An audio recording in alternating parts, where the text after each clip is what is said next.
نحمده ونصلي على رسوله الكريم اما بعد فاعوذ بالله من الشیطان الرجیم بسم اللہ الرحمن الرحیم سورۃ البقرہ آیت نمبر۔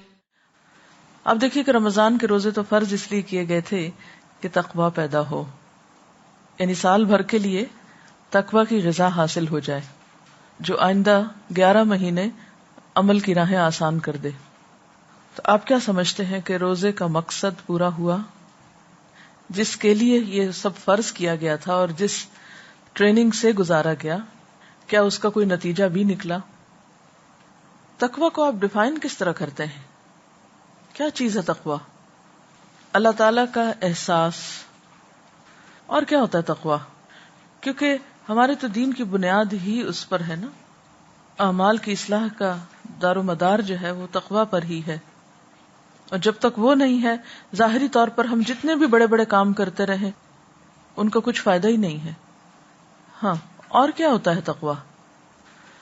دل کی کیفیت ہے، اچھائی برائی کا میزان دیتی ہے وہ کیفیت، اللہ تعالی کی نگاہ سے خود کو پرکھنا کہ کیا یہ کام اس کو بھی پسند آئے گا یا آ رہا ہے یا اس کے نزدیک بھی کسی قیمت کا ہے۔ میرے نزدیک تقوی شعور کی اعلیٰ ترین کیفیت کا نام ہے، اعلیٰ ترین شعوری کیفیت کا نام ہے، یعنی انسان کا شعور جو جاگ اٹھتا ہے۔ فَإِذَا هُمْ مُبْصِرُونَ کی جو کیفیت ہے کہ انسان کو نیکی کے مواقع نظر آنے لگتے ہیں، اپنی غلطیاں نظر آنے لگتی ہیں، گویا دوسرے معنوں میں غفلت سے نکلنے کا نام ہے، غفلت سے باہر آنے کا۔ ایک زندگی ہوتی ہے نا غفلت میں ڈوبی ہوئی، اچھے برے کی تمیز نہیں، بس جو ہو رہا ہے سو ہو رہا ہے، ٹھیک ہے، سب ٹھیک ہی کر رہے ہیں، سب اچھا چل رہا ہے، نہ نیکی کی کوئی خاص امنگ ہے، نہ تڑپ ہے، نہ شوق ہے، اور نہ ہی برائی پر کوئی خاص ندامت ہے، بس ایک ذہول کی کیفیت ہے۔ ذہول اصل میں عربی کا لفظ ہے۔ ذہول کی کیفیت ہوتی ہے یعنی غفلت سے ملتی جلتی، بس جیسے ایک نشے کی یا ایک بے خبری کی، لا علمی کی، یعنی لا علمی، بے خبری، جہالت، اور ہر ایک سے بے نیاز ہو کر، اپنی آخرت سے بے نیاز، اپنے ذمہ داریوں سے بے نیاز، اپنے فرائض سے بے نیاز، اس کیفیت کا ایک نام ہے۔ بے حسی بھی اس میں آ جاتی ہے، لیکن صرف بے حسی نہیں ہوتی، یعنی نہ تو اپنے انجام کا کوئی خوف ہے، نہ اپنی غلطیوں کا کوئی احساس ہے، بس جس حال میں ہم مطمئن ہیں۔ تو تقویٰ دراصل ہمیں اس سے باہر نکالتا ہے، اور رمضان کا مقصد یہ ہے کہ ہم اس سے باہر آئیں، کیونکہ ہمیں گناہوں کے بوجھ ڈھانپے ہوئے ہوتے ہیں۔ رمضان میں کچھ تھوڑی بہت نیکی کی توفیق ہو جاتی، کچھ دعائیں مانگتا ہے انسان، کو روتا دھوتا ہے اللہ تعالیٰ کے آگے، کچھ راتوں کو جاگتا ہے، کچھ سجدوں میں خشوع آتا ہے، تو وہ ساری کیفیات مل کر انسان کو اس حال سے باہر نکالتی۔ یہاں بھی آپ دیکھیں، اور قرآن پاک کے کوئی بھی صورت دیکھ لیں، کوئی بھی عمل کی بات دیکھ لیں، اس کے ساتھ ہی تقویٰ لگا ہوا ہے۔ یعنی تقویٰ کا تکرار اتنی زیادہ ہے، احکامات میں، اخلاق میں، عبادات میں، ہر چیز میں تقویٰ مطلوب ہے۔ اور اللہ تعالیٰ نے روزے اس لیے فرض کیے کہ وہ نعمت ہم کو مل جائے، یعنی تقویٰ ہمیں نصیب ہو، اور ہمیں اب اینڈ آف رمضان یہ دیکھنا ہے کہ کیا وہ نصیب ہوا یا نہیں۔ وہ جو ساری بھاگ دوڑ تھی، نماز پڑھنے کی، یا روزہ رکھنے کی، یا قرآن پڑھنے کی، یا دعائیں پڑھنے کی، یا جاگنے کی، یا جو بھی ہماری جد و جہد تھی، وہ سب ایک چیز کو حاصل کرنے کے لیے تھی، اور وہ تقویٰ تھی۔ اور تقویٰ کیا کہ ہمارے اندر ایک شعور کی، یعنی اللہ تعالیٰ نے انسان کو عقل دے کر پیدا کیا نا، شعور کی اعلیٰ ترین کیفیت پیدا ہو، جس میں انسان نہ صرف یہ کہ جسم کے تقاضے، روح کے تقاضے، عقل کے تقاضے اور اپنے دیگر تقاضے جو ہیں ان کا ادراک کر سکے، اور ان کے اندر ایک توازن پیدا کرے، اور اللہ تعالیٰ کا ایسا قرب اس کو نصیب ہو کہ وہ اپنے اصل مقام پہ آ جائے، جس مقام پہ لقد خلقنا الانسان فی احسن تقویم اور وَلَقَدْ كَرَّمْنَا بنی آدم کے جو عزت افزائی اللہ تعالیٰ نے بخشی، اور اسی کی بنا پر ان اکرمکم عند اللہ اتقاکم، جو اس میں جس لیول پر پہنچے گا پھر اتنا ہی اللہ تعالیٰ کی طرف سے اس کو عزت اور اس کو اللہ کا قرب نصیب ہوگا۔ تو یوں سمجھے کہ جیسے تقویٰ ایک آپ کے اندر ایک روشنی پیدا کر دیتا ہے نا، کہ جس میں انسان کو اپنا مقام نظر آنے لگتا ہے، اس کو اپنی منزل یا اپنا انجام نظر آنے لگتا ہے، اپنی غلطیاں نظر آنے لگتی ہے، نہیں وہ ایک اور ہی نگاہ سے خود کو دیکھنا شروع کر دیتا ہے۔ تو عام حیوانی کیفیت سے انسان کو اٹھاتا ہے یہ تقویٰ، ٹھیک ہے نا۔ چلیے اب سب کا لیول تو ایک نہیں ہو سکتا، ہر ایک کا مختلف ہوگا، ہر ایک کو یہ دولت اس کی طلب، تڑپ، کوشش، محنت کے مطابق ملتی ہے، جس نے جتنی بھی جو کی اور جس کی جو اللہ کے ہاں قبول ہو گئی اس کے مطابق نصیب ہوئی. اب اس کیفیت کو مینٹین بھی رکھنا ہے نا آئندہ کے لیے انشاءاللہ تعالی.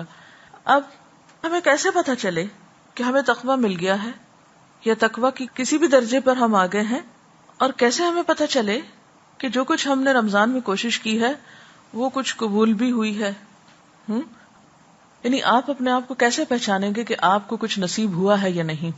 آپ میزان قائم کیجئے یا ایک ترازو، ایک پلڑے پر خود کو کھڑا کیجئے اس کیفیت میں جو آپ رمضان سے پہلے تھے، اور دوسرے پلڑے پہ کھڑا کیجئے اپنے آپ کو اس کیفیت کے ساتھ جس میں آپ رمضان کے بعد تھے. اگر ان دونوں میں فرق ہے، دوسرا پلڑا بھاری ہے، اور آپ کے اعمال میں، اخلاق میں، عبادات میں، اللہ کے ساتھ تعلق میں اضافہ ہوا ہے، تو الحمدللہ آپ کی کوششیں کامیاب ہوئیں. اور اگر آپ وہیں کھڑے ہیں یا اس سے بھی نیچے چلے گئے ہیں جس کیفیت میں آپ رمضان داخل ہونے سے پہلے تھے، یا کوئی خاص ترقی محسوس نہیں ہوتی، تو پھر الارم ہے، خطرہ ہے. اور یہ چیز آپ اپنے آپ کو سوائے آپ کے اپنے خود کے کوئی بھی نہیں پرکھ کے بتا سکتا. ایک ایک چیز کا جائزہ لیجئے، اپنی عبادات کے حال کو دیکھیے، عبادات میں کس طرح کی بہتری ہوئی. اپنا تجزیہ کرنا نا، آپ کو اپنا جائزہ لینا ہے. عبادات کے اعتبار سے کس چیز میں بہتری ہوئی؟ رمضان کے اندر نہیں، رمضان کے بعد کی بات کر رہی ہوں میں. اب رمضان میں تو ہر چیز بدل جاتی ہے نا. رمضان اور غیر رمضان برابر نہیں، دن رات بدل جاتے ہیں، پوری فضا کی کیفیت بدلتی ہے، جنت بدل جاتی، جہنم کے دروازے بند ہو جاتے ہیں، جنت کے کھل جاتے ہیں، جنت ہر روز سجائی جاتی ہے. دن اور رات میں فرق ہو جاتا ہے، انسان کی کیفیات میں فرق ہو جاتا ہے، انسان کی روٹین میں فرق ہو جاتا ہے، کھانے پینے کے اوقات میں فرق ہو جاتا ہے. ہر چیز اپنے مقام سے ہل جاتی ہے. وہ تو تبدیلیوں کا مہینہ ہے ہی. کچھ تبدیلیاں تو آپ خود کرتے ہیں، لیکن کچھ بائی فورس آپ سے کرائی جاتی ہیں. اب جتنی نمازیں رمضان میں تراویحوں کی برکت سے ان میں اضافہ ہوا، یا قیام اللیل کی برکت سے جو کچھ نصیب ہوا، وہ اس کے بعد تو اس طرح نہیں ہو سکتا نا، جتنی بھی کوشش کریں. کہاں ہم اتنے حافظ ہیں قرآن کے کہ اتنی ہی دیر کھڑے ہو کر کچھ قرآن سن سکے. وہ تو اللہ نے موقع دیا اور ایک کام کر لیا، اور اب وہ چیز تو نہیں ہو سکتی. جو رمضان کے اندر تھا اس کو مت کمپیئر کیجئے. رمضان تو ایک برج ہے، اس سے پہلے اور اس کے بعد کو کمپیئر کیجئے، ان دو کو کمپیئر کیجئے. عبادات میں کس اعتبار سے فرق آیا، یعنی رمضان کے بعد کیا فرق ہے. نماز کی چاہے کیفیت ہو، یا نماز کے اوقات ہوں، یا تہجد ہو، یا کوئی نئی دعا آپ نے سیکھی ہو، اس کے پڑھنے کی کوئی پابندی ہو رہی ہو، یا پھر بعد میں کچھ روزے رکھنے کی کوشش ہو رہی ہو، یعنی عبادات میں آ جاتا ہے نا.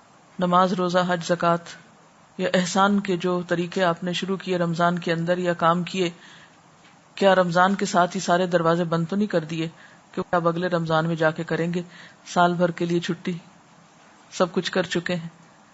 کیا وہ سلسلہ جاری ہے؟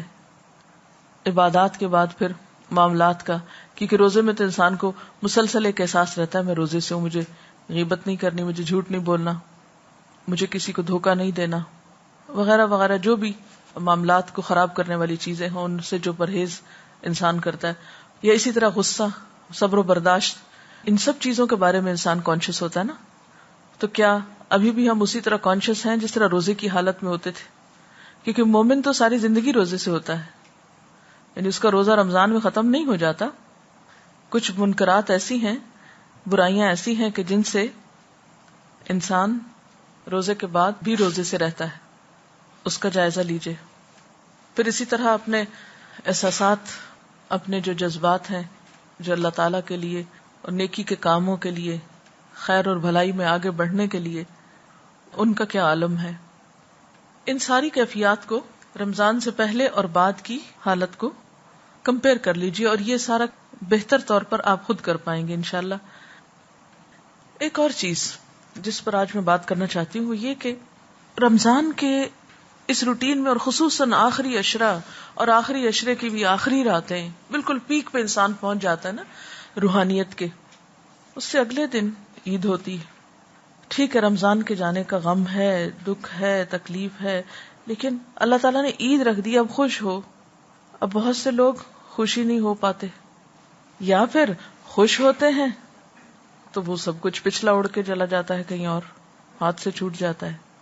ایسے میں کیا کرنا ہے، کہاں آ کے رکنا ہے، اپنے اندر کس طرح توازن پیدا کرنا ہے کہ خوشی کے موقع پر خوش بھی ہوں اور ساتھ تقویٰ بھی پکڑے رکھیں، وہ بھی نہ چلا جائے، اور پھر خوشی میں اتنی دور تک نہ چلے جائیں کہ باقی سب کچھ بھول جائے. تو جب تک یہ توازن نہیں آتا اس وقت تک کامیابی نہیں ہو سکتی. 4 چیزوں میں توازن بے حد ضروری ہے. رمضان کی آیتیں ہی نکالیے، انہی کے حوالے سے تھوڑی سی بات کروں گی. یہاں آپ دیکھیے پہلی آیت میں تو روزے کی فرضیت کی بات ہے اور مقصد بتایا گیا لعلکم تتقون. پھر ایام معدودات گزر گئے، جن کے رہ گئے وہ دوبارہ رکھ لیں. اچھا، پھر شہر رمضان الذی انزل فیہ القرآن، یہ بھی ہو گیا. خوب قرآن سے تعلق، اچھی اچھی خبریں، خوب دورہ قرآن. اور اس کے بعد کچھ بےچارے مریض، مجبور، مسافر نہیں کرا سکے. اب آیت کے آخر میں دیکھیے وَلِتُكْمِلُوا الْعِدَّةَ وَلِتُكَبِّرُوا اللَّهَ عَلَى مَا هَدَاكُمْ وَلَعَلَّكُمْ تَشْكُرُونَ. یہ ہے عید کا پیغام، یہ ہے عید کے بارے میں. دیکھیے کہ جب گنتی پوری ہو جائے نا، وَلِتُكْمِلُوا الْعِدَّةَ، گنتی پوری کرو. وَلِتُكَبِّرُوا اللَّهَ، عید کے دن صبح صبح تکبیریں پڑھو. عَلَى مَا هَدَاكُمْ، رمضان میں جو ہدایت ملی، قرآن کی نعمت ملی. یعنی ہر بشر پر کسی نہ کسی طرح کچھ نہ کچھ اس رمضان کی برکت سے اثر ضرور ہوتا ہے، کسی پہ زیادہ کسی پہ کم، لیکن ہر ایک کو کچھ نہ کچھ حصہ مل جاتا ہے. کوئی تراویح میں سن لیتا ہے، کوئی کہیں سن لیتا ہے، کوئی کسی طرح، کوئی کسی طرح. تو یہ جو علامہ ہداکم ہے، یہ خصوصی طور پر اس قرآن کی نعمت کے ملنے کے ذکر پر ہے نا. اسی آیت کے شروع میں جو ہے ہدی للناس وبینات من الہدی، دوبارہ پھر ہدایت کی بات، والفرقان. یعنی ایک تو تم نے روزوں کی گنتی پوری کر لی، دوسرے تم نے قرآن سے تعلق کے ساتھ ہدایت حاصل کی یا نیکی میں آگے بڑھے. تو اب عید کے دن کیا کرو؟ اللہ کی بڑائی بیان کرو اور شکر ادا کرو، منہ بسور کے ناشکری نہ کرو. کیونکہ بہت سے لوگ عید کے دن بھی آج تو دل ہی نہیں لگ رہا، روزہ ہی نہیں ہے، کیا عید اداسی لے کر آئی ہے، ایسی باتیں کرتے ہیں. ایسی باتیں نہیں کرنی چاہیے. کتنا بڑا امتحان ہے نا، پوری روحانیت میں ڈوبے ہوئے ہوتے ہیں. اب اچھے کپڑے پہنو، اچھا کھانا پکاؤ، گھر سجاؤ، عید پڑھنے جاؤ، ملاقاتیں کرو، مہمانوں کو سرو کرو. وہ کیا ہوا، میں صبح اٹھتی تھی، کیا روٹین تھی، کیا سہانے دن تھے، سب گزر گئے. سوگ منا رہے ہیں بیٹھ کے. بہت سے ریلیجس لوگ، دیندار لوگ جب دین کا یہ نمونہ پیش کرتے ہیں تو گھر والے بھی اوفینڈ ہونے لگتے ہیں اور رشتہ دار بھی پریشان ہونے لگتے ہیں. پھر وہ کہتے ہیں توبہ ہماری ایسے دین سے جو ہم اس کے قریب آئیں. یہ تو معلوم نہیں کیا عجیب مخلوق بن گئے. اور پھر ہم خود روحانیت میں ڈوبے ہوتے ہیں تو بچوں کا حق بھی مار دیتے ہیں، ان کو بھی کپڑے نہیں بنا کے دیتے، یا ان کو بھی مہندی نہیں لگاتے. یہ نہیں کرنا. عید کو عید سمجھنا ہے. اگر آپ دیکھیں کہ اسلام میں خوشی منانے کا جو تصور ہے وہ کیا ہے، مومن کے لیے کوئی غم ایسا غم نہیں دنیا کا کہ جس میں وہ ڈوب کر باقی اللہ کے فرائض بھول جائے. کوئی خوشی ایسی خوشی نہیں کہ جس میں وہ اپنے رب کو بھول جائے، جس میں اپنی ذمہ داریوں کو بھول جائے. ہماری عید بھی رب کی رضا کے تابع ہے نا. وہ کہتا ہے اب خوش ہو جاؤ، تکبیریں پڑھو، شکر ادا کرو، کھاؤ پیو، روزہ رکھنا آج منع ہے. یعنی عید کا دن وہ دن ہے کہ جس میں روزہ رکھنا بائی آرڈر منع ہے. نہیں رکھ سکتے روزہ، ورنہ میرے خیال ہے ہم میں سے آدھے لوگ تو ضروری رکھ لیتے کہ نہیں چھوڑ سکتے، آج اتنی عادت پڑی ہوئی ہے. وہ یعنی اللہ کا ڈر ضروری ہے سب کچھ، لیکن نبی صلی اللہ علیہ وسلم کا اسوہ حسنہ اب آپ دیکھیے. باقاعدہ عید منانا کب شروع ہوئی؟ مدینہ میں. ٹھیک ہے نا. مدینہ کے حالات کیسے تھے؟ 10 سال مدنی زندگی کے کیسے گزرے آپ صلی اللہ علیہ وسلم پر؟ کوئی سال ہے جس میں جنگ نہ ہوئی ہو؟ اگر ہم یہ کہیں یا ہمارے خطیب حضرات یہ کہیں کہ دیکھو امت مسلمہ پر کیا گزر رہی ہے، فلسطین پہ کیا گزر رہی، کشمیر پہ کیا گزر رہی، اور تم عید منا رہے ہو بیٹھ کے، کیا حق پہنچتا ہے تم کو عید منانے کا؟ تو کیا جواب دیں گے؟ آپ کہیں گے ہاں واقعی کوئی حق نہیں ہم کو پہنچتا۔ نبی صلی اللہ علیہ وسلم نے مدینہ میں ہر سال عید سیلیبریٹ کی، حالانکہ مسلمان تکلیف دہ ترین حالات سے گزرتے تھے۔ اصل میں یہ جو اطاعت کا کانسیپٹ ہے نا، سر تسلیم خم کر دینے کا، اللہ تعالیٰ آپ کا حکم ہے اس وقت میں خوش ہوں، اچھے کپڑے پہنوں، میں خوش ہوں، اپنی مرضی کے خلاف جانا ہے نا، یہی تو اطاعت ہے۔ راتوں کو رو رہے ہیں، قیام اللیل میں رو رہے ہیں، دعائیں مانگ رہے ہیں، سجدوں میں پڑے ہوئے ہیں، اور اگلی سویرے اٹھ کے ہنسو مسکراؤ، یہ کیا بات ہوئی؟ کتنا مشکل ہے۔ یہی تو اسلام ہے۔ اذ قال له ربه اسلم قال اسلمت لرب العالمین۔ آپ اس کیفیت سے اس میں لاتے ہیں، میں آ رہا ہوں۔ یہی تو نفس کا امتحان ہے۔ آپ کو پتا ہے کہ جو کام بھی انسان زیادہ کرنے لگتے ہیں اس میں نفس کو لذت آنے لگتی۔ آپ کوئی بھی کام جب شروع کرتے ہیں، مثلا قرآن پڑھنا شروع کرتے ہیں، آپ کو مشکل لگتا ہے، جب پڑھنے لگتے آپ کو مزہ آنے لگتا ہے، پھر آسان ہونے لگتا ہے، پھر وہ نفس کے لیے راحت بن جاتی ہے، پھر انسان بڑا خوش ہونے لگتا ہے اس میں۔ اب ساتھ ہی کیا حکم آ جاتا ہے؟ بس کافی، اعتدال، حد ختم، رک جاؤ۔ اب انسان کا دل کہتا ہے نہیں نہیں، میرا نفس تو اسی سے چمٹا ہوا ہے، بھی نفس کی عبادت تو نہیں کرنی، نفس کی بندگی تو نہیں، اللہ کی بندگی۔ اب کسی اور چیز کا تقاضا دوسری طرف بلا رہا ہے، ہمارے بڑا مشکل ہے بھائی۔ تو اگر نبی صلی اللہ علیہ وسلم کے حالات آپ دیکھیں تو جتنی تکلیفیں آپ پر گزری ہیں کسی انسان پر نہیں گزری، لیکن کسی ایک عید کے دن کو بھی یوم سوگ ڈکلیئر نہیں کیا گیا۔ آپ دیکھیں جنگ خندق کے موقع پر، جبکہ اتنا خوف تھا مدینہ میں کہ لوگوں کو رفع حاجت کے لیے باہر جانے میں مشکل ہو رہی تھی۔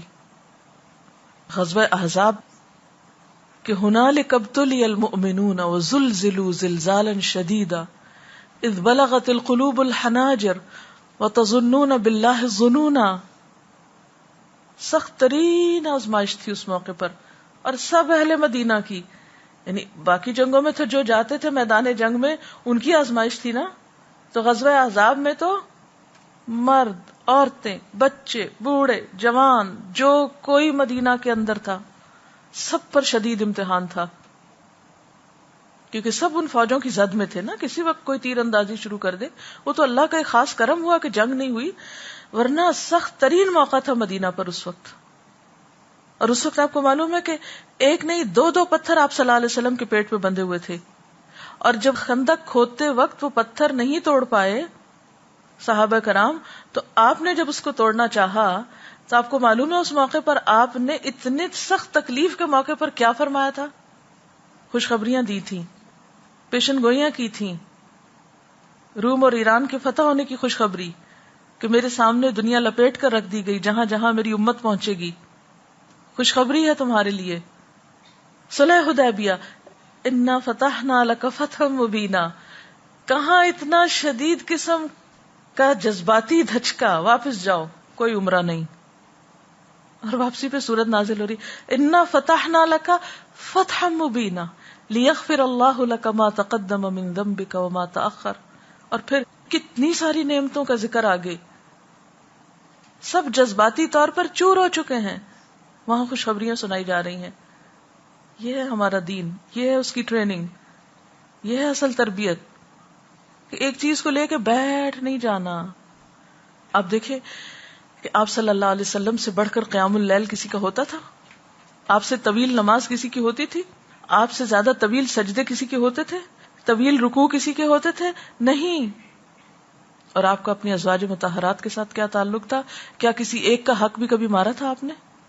جب قرآن میں آیا کہ جس کو چاہو اپنے پاس رکھو، جس کو چاہو تم الگ کر دو، جس کے ساتھ جیسے چاہو سلوک کرو، تم پہ کوئی مواخذہ نہیں عدل کرتے، نہ کرو، کوئی پوچھ نہیں، لیکن اس کے باوجود آپ کا معاملہ کیا تھا اپنی ازواج کے ساتھ؟ آپ گھر میں کیسے ہوتے تھے؟ حضرت عائشہ کیا بیان فرماتی ہیں؟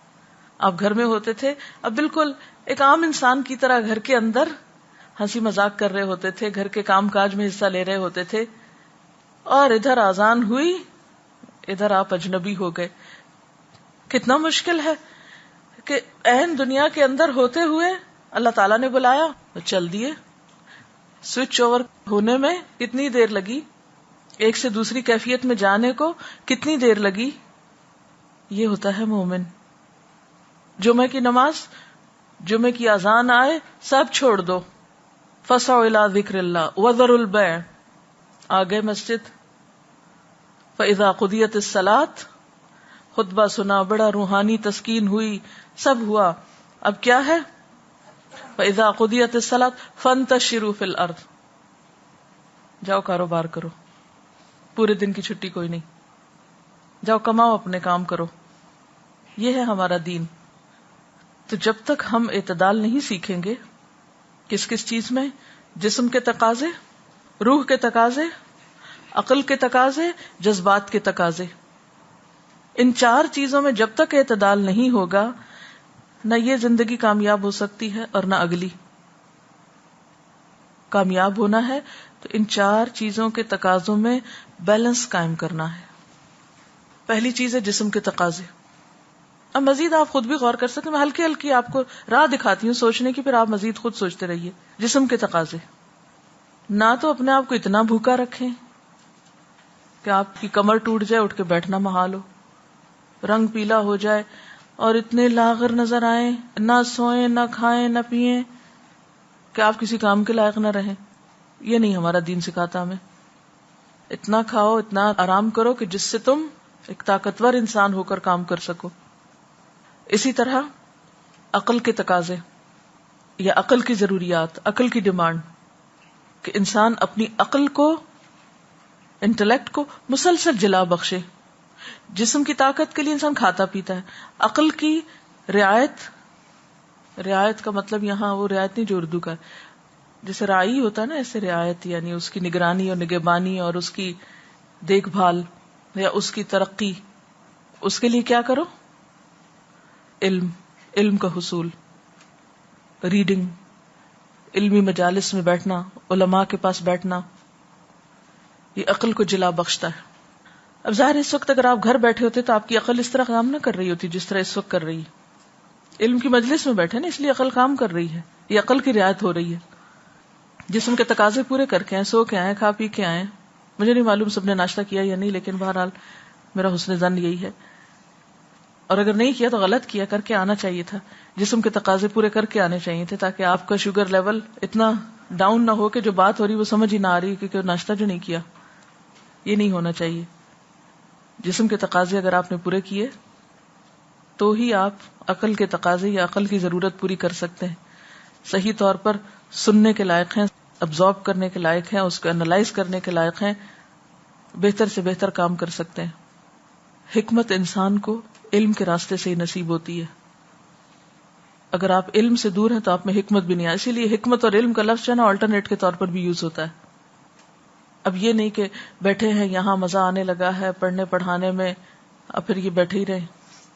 نہیں، یہاں سے اٹھنا ہے. جذبات کے تقاضے، گھر والوں کی یاد ہے، بچے ہیں، شوہر ہیں، بہن بھائی ہیں، ماں باپ ہیں، جو بھی، یہ سارے ہمارے جذباتی تقاضوں کو پورا کرتے ہیں نا. اب اگر کوئی کہے کہ نہیں نہیں مجھے تو کوئی ضرورت نہیں ہے کسی کی بھی، تو وہ اس کی شخصیت ادھوری رہ جائے گی اگر انسان اپنے جذبات کے تقاضے پورے نہیں کرتا. لیکن اب اگر آپ بیوی بچوں میں گئے ہیں تو یہ نہیں کہ انہی میں گم ہو کر رہ جائے. اب دیکھیں انسان کی جذبات کی تسکین کہاں کہاں سے ہوتی ہے، جس میں خون کے رشتے بھی ہیں، جس میں دوست بھی ہیں، جس میں یعنی بہت سی چیزیں انسان کے جذبات کو سیٹسفائی کرنے کے لیے ہوتی ہیں نا. لیکن ان سب کے اندر پھر ایک اعتدال. اب روح رہ گئی، رات ہو گئی، سو لیے، پھر اٹھ جائیں پچھلے پیر، کھڑے ہوں اللہ کے حضور، پڑھیں کم از کم 2 رکعتیں، لمبی رکعت پڑھیں، لمبا قیام کریں جتنا زیادہ لمبا ہو سکے، اور اگر ہو سکے تو جتنا لمبا قیام کیا اس سے نصف رکوع کریں، طویل رکوع کریں، اتنا ہی سجدہ کریں، پھر اتنا ہی سجدہ کریں. پھر آپ دیکھیں کیسی روحانیت نصیب ہوتی ہے آپ کو. پھر اٹھیں، کھائیں، پیئیں، پھر عقل کے تقاضے پورے کریں، پھر جذبات کے کریں، پھر روح کے کریں. یہ ٹائم ٹیبل ہونا چاہیے آپ کا. اور اگر کسی ایک چیز کو بھی اگنور کریں گے تو آپ کی شخصیت امبیلنس ہو جائے گی، غیر معتدل ہو جائے گی، جس سے آپ ایک کامیاب انسان نہیں کہلا سکتے. اور مومن کے لیے اس میں سے ہر تقاضے کو پورا کرنے کا اجر ہے. آپ کا کھانا پینا بھی عبادت ہے، آپ کا علم حاصل کرنا بھی عبادت ہے، آپ کا خدمت خلق کرنا بھی عبادت ہے، آپ کا اپنے رشتہ داروں کے حقوق نبھانا بھی عبادت ہے، آپ کا پھر اللہ کے حضور گڑ گڑانا بھی عبادت ہے. یہ سب کچھ عبادت ہے. اسی کا نام جد و جہد ہے. اسی توازن کو پکڑتے رہنے کا نام جد و جہد ہے. یہی جہاد ہے اصل. نبی صلی اللہ علیہ وسلم کی شخصیت کیوں جامع، کیوں نمبر 1 ہے؟ اسی وجہ سے ہے. یہ سارے پہلو ہیں نا آپ کے اندر. یہی تو آپ کا اسوہ حسنہ ہے، یہی تو ایک خوبصورت پہلو ہے. اور اس سے ہٹیں گے تو دین بدنما کر دیں گے. کسی ایک چیز کو بھی اگر آپ کنڈیم کریں گے یا چھوڑ دیں گے، یہ الگ بات ہے کہ کبھی ایک پہلو غالب آنے لگتا ہے، کبھی دوسرا، کبھی تیسرا. بعض اوقات مختلف چیزوں کے مختلف تقاضے ہوتے ہیں، کچھ حالات ہوتے ہیں، لیکن آپ نے ہر موقع پر، انتہائی پریشانی پشیمانی کے موقع پر بھی میکسیمم اعتدال قائم رکھا ہے. جتنا اپنے آپ پر کنٹرول ہوگا نا، جتنا سبمیشن کا جذبہ ہوگا، جتنا اللہ کی رضا پہ راضی ہونے کا جذبہ آ جائے گا نا. اللہ کی رضا ہے اس میں کہ شوہر کی اطاعت کرو، میں راضی ہوں، مجھے اپنے نفس کی تو نہیں کرنی. کیونکہ ہم تو موڈ کے غلام ہوتے ہیں نا. ہم نماز بھی اچھی اس وقت پڑھیں گے جب ہمارا موڈ اچھا ہوگا نا. ہم کتاب کو اس وقت پڑھیں گے، ریڈنگ کب کرتے ہیں؟ جب ہمارا موڈ ہو کچھ پڑھنے کا، اس کے علاوہ نہیں. کسی سے ملے ملائیں گے کب؟ جب ہمارا موڈ ہوگا. ابھی دل نہیں چاہ رہا، نہیں. موڈ کی غلامی نہیں. معبود تو ایک ہی اللہ ہے وہ، اور اسی نے یہ ساری حیثیتیں ہماری رکھی. اور یہ تقوی ہی پیدا کرتا ہے. تقوی اس میں بیلنس کر دے گا نا. کیونکہ آپ نے دیکھا ہوگا طلاق کے مسائل میں تقوی، عبادات میں تقوی، کھانے پینے میں تقوی، ہر چیز میں، ہر ایک پہلو میں. کیونکہ جب اللہ کا خوف غالب آئے گا نا، وہ شعور کی اعلیٰ ترین کیفیت جو انسان کو فوراً بتائے گی کہ نہیں، یہ درست نہیں ہے، بس یہ حد اتنی ہے، یہ اتنی، یہ اتنی، بس اس سے آگے نہیں. نہ تو انسان صرف کام و دہن کا غلام بن کے رہ جائے کہ صرف اس کی زندگی میں کھانا پینا اور جسمانی تقاضے ہی ہوں، پہننا اوڑھنا، شادی بیاہ، بس، یا جذباتی کے تقاضے ہوں. نہیں. یا پھر انسان جسم اور جذبات کو ایک طرف چھوڑ کے صرف روح اور عقل کے پیچھے پڑ جائے، اس سے بات نہیں بنے گی. اب تھوڑی سی اگر آپ کی تھنکنگ کلیئر ہوئی ہے نا، تو اب آپ اس پیٹرن پہ سوچیں گے نا انشاءاللہ. مثلا دن کو آپ ان حصوں میں بانٹ لیجئے، یا پھر آپ مینٹلی اس میں لے آئیے اپنے آپ کو کہ ہاں مجھے یہ بھی کرنا ہے، یہ ضروری ہے، یہ ضروری ہے، یہ کرنا لازم ہے، یہ کرنا ثواب ہے، یہ کرنا باعث اجر ہے. تو پھر آپ دیکھیں گے کہ ہر ایک کو ڈھلنے میں مشکل نہیں ہوگی. جب ہمارا بیلنس بگڑتا ہے نا ہماری سوچ کا، سب سے پہلے تو کہ جس میں ہم کچھ کاموں کو زیادہ کار ثواب سمجھ لیتے ہیں اور کچھ کاموں کو ہم بیکار سمجھ لیتے ہیں، تو پھر اس سے کیا ہوتا ہے کہ پھر ہم کچھ کاموں کے قریب بھی نہیں پٹکتے اور کچھ کو ہم اپنے اوپر بہت حاوی کر لیتے ہیں. جب دنیا میں ہوتے ہیں خوب دنیا میں ہوتے ہیں، جب دین میں آتے ہیں بالکل ہی دنیا چھوڑ بیٹھتے ہیں. تو یہ اگرچہ مشکل ہے لیکن حدود میں رکھ کے ممکن ہے. اور پھر اصل چیز تو اسوہ حسنہ ہے، وہاں دیکھتے جائیے کیا ہوا، سب کچھ ٹھیک ہو جائے گا. اوکے. سبحانک اللہم و بحمدک، نشہد ان لا الہ الا انت، نستغفرک و نتوب الیک. والسلام علیکم ورحمۃ اللہ وبرکاتہ.